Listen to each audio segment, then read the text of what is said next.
Yes, that's right, we're back with Sisters. Why Sisters and not Adeptus Sororitas? Because I'm almost 30, and more importantly, it made this thumbnail look awful. The Sisters are going to be a unique and enjoyable force this edition, however, the combos are somewhat light on the ground compared to other books. Our monthly Patreon only giveaway is today, where one of our awesome patrons will be winning a combat patrol of their choice. The more patrons we get, the more we're going to be giving away. A new global narrative campaign will be launching in the coming weeks. To get that campaign pack and to be involved in future monthly giveaways, which will be every month, sign up. As a reminder, the Sisters do get a bit lemon and miffed off if you start shooting at them. The less of them in the unit, the better they get army wide. Losing just one model confers to them a +1 ballistic skill, and losing half or more a mighty +1 to wound. Onto the strats. Light of the Emperor will keep the toughness free Sisters in the fight. Their armour is strong and there are some fantastic defensive combos, but volume of low strength shots will have your Sisters dropping quicker than your finger on the like button.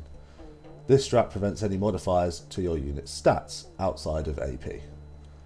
Holy Rage returns, nice and straightforward, +1 to wound in combat. Could boost this to a +2 if your unit is below half strength, making your attacks pretty reliable.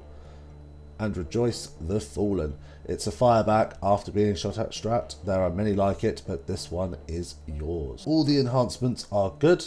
Not that the mighty militant arm of the Emperor even needs them.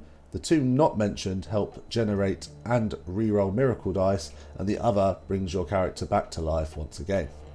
The Blade of St. Eleanor increases your attacks, strength and damage by 1, and it goes up to by 2 if your mighty hero has been tickled down by but a singular wound. It's an extremely solid upgrade. The second is the Mantle of Ophelia. Still very good, just like last edition. It reduces multi-damage attacks by 1 to a minimum of 1. Thank you, Games Workshop, for a sensible FAQ there. I will touch on the most key characters to the upcoming combos, starting with the Palatine. Please do not mistake this mighty hero for Palestine. Two very different things, so I'm told. One of my top picks, she grants lethal hits via Fury of the Righteous, which every unit she can attach to will be able to benefit from.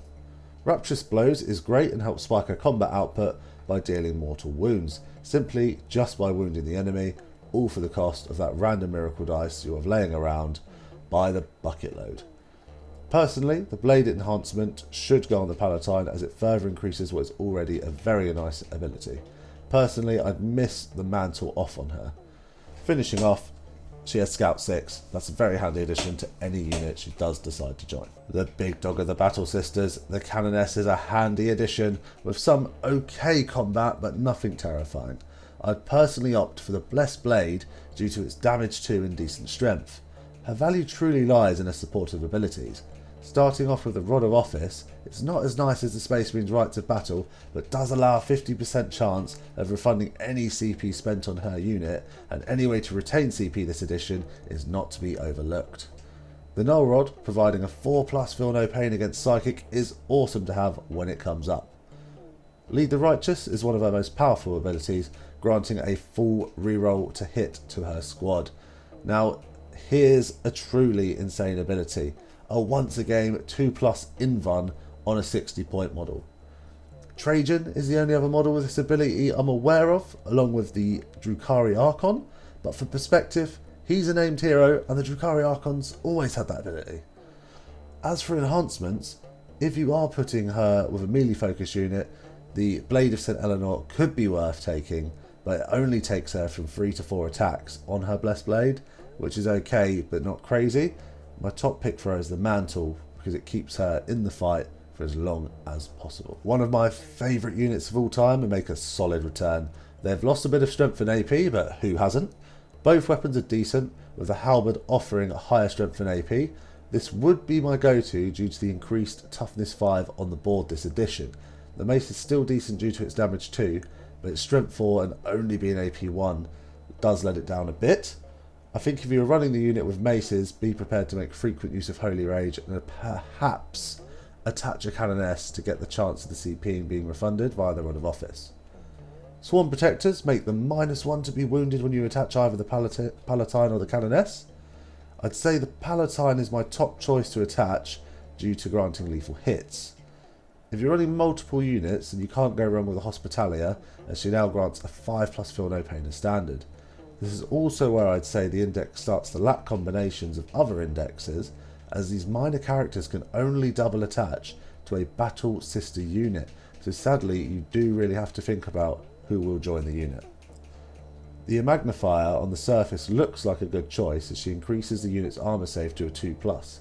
But to be honest, with the Sacrosankt's 4+ Invuln and 3+ armor save, I'd personally look at sticking them in a transport or cover and attaching the Hospitalia, as a 5+ Feel No Pain just seems the better option in my opinion.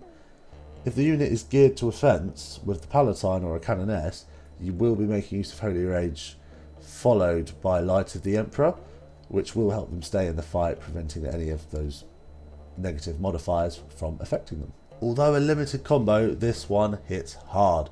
The unit being able to fall back, charge and shoot is huge, as it allows them to fly up the board, tag units to keep them safe from enemy shooting, before falling back and charging a prime target. By attaching Morven, the unit gains full rerolls to hit and wound. When being led by Morven, I'd personally run them all with maces and multi-melters. The maces strike at a massive strength 12, damage 3, and due to the full rerolls, you'll be getting a load of attacks through. Holy Rage can be used to further increase this, or if you need to fight tougher vehicles. The multi-melters, of course, speak for themselves.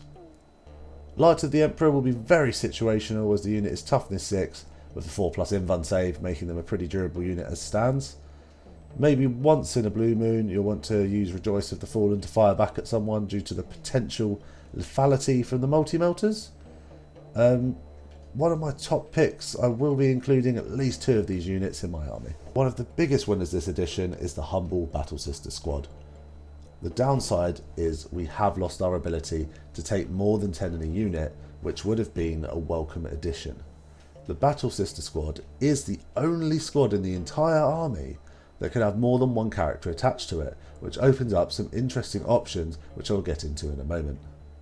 Defenders of the Faith allows the unit to generate an extra miracle dice just for being on an objective.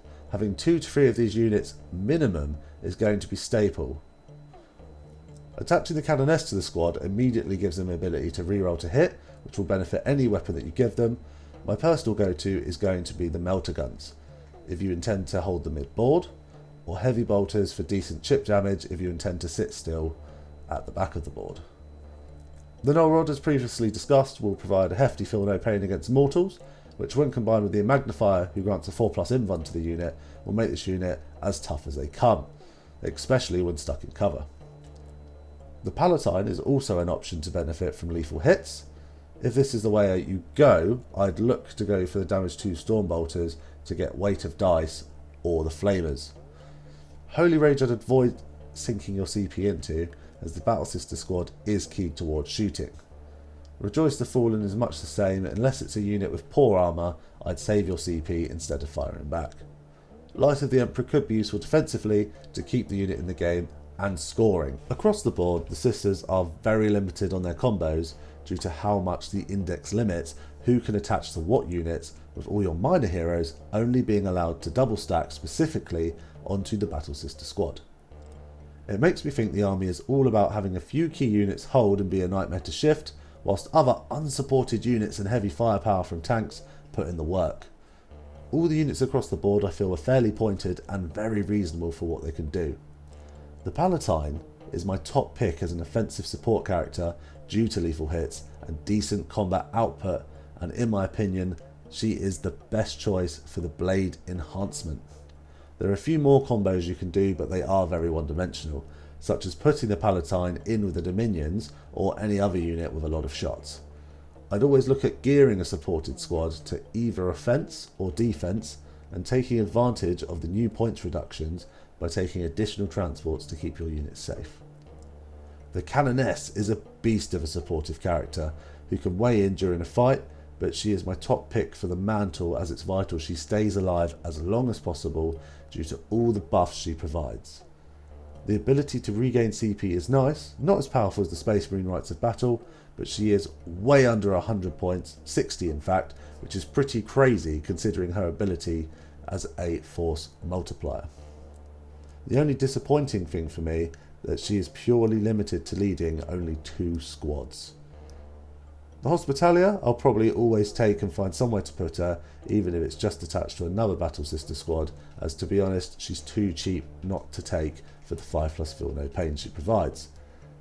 You could gear a unit of Sacrosancts to pure defence, as quite often the Sacrosancts are going to find themselves on their Invuln save, which negates the benefits of even having the 2+ from the Magnifier, so the Feel No Pain is going to win out massively.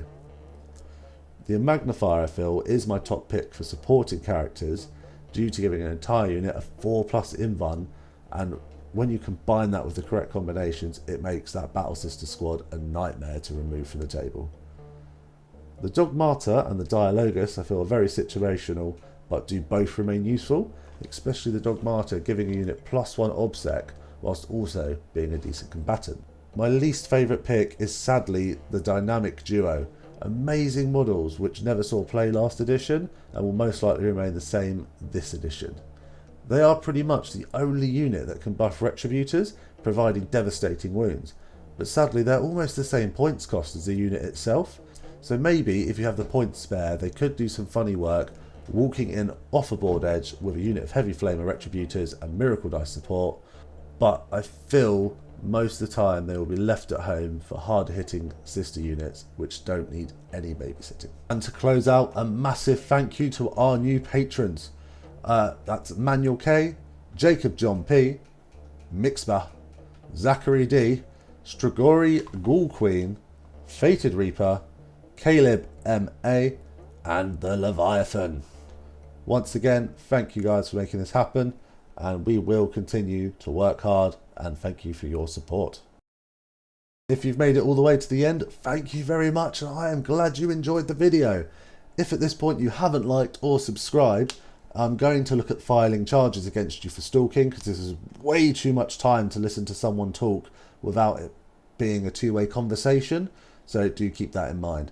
As a last closing out thing, don't forget about the Patreon, but also when we hit 2,000 subs we are giving a Warhound Titan away. Go and comment on that video and share it with all your friends, your mum's friends, your dad's friends, or anyone else that you think is appropriate or inappropriate.